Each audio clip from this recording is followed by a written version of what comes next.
நான் சொன்ன குவாண்டிட்டி என்னது?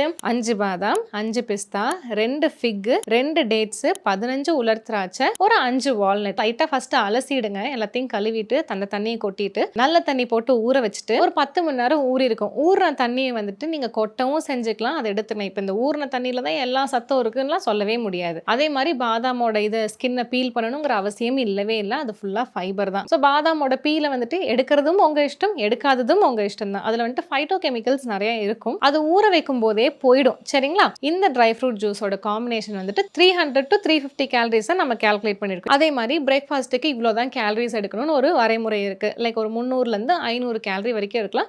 இது ஒவ்வொரு இண்டிவிஜுவலும் பண்ற ஒர்க்கை பொறுத்து தான் இருக்கு. இப்போ எனக்கு வந்துட்டு ரொம்ப செடன்ட்ரி ஜாப். காலையில 10 மணிக்கு பேஷண்ட் போய் உட்கார்றேன் அப்படின்னா ஈவினிங் 6 மணிக்கு தான் எந்திரிப்பேன். ஸோ இந்த ஒரு நடக்கிறது, ஓடுறது அந்த மாதிரி ரொம்ப ஒரு வேர்க்கிற மாதிரியான ஜாப் இல்லைங்கிற பட்சத்தில் நான் என்ன பண்ணலாம்னா ஒரு 300 கேலரி எடுத்தா போதும். இப்போ இதே வெயிட் கெயின்க்கு ஈவினிங் சொன்னேன்ல ஒரு வாழைப்பழம் சேர்த்து கூட கொஞ்சம் பால் எடுத்துக்கோங்கன்னா அவங்களுக்கு வந்துட்டு 450 to 500 கேலரிஸ் இந்த ட்ரை ஃப்ரூட் ஜூஸ் இருக்கும். ஸோ கேலரி வந்துட்டு நமக்கு கரெக்டாக ஆயிடுச்சு.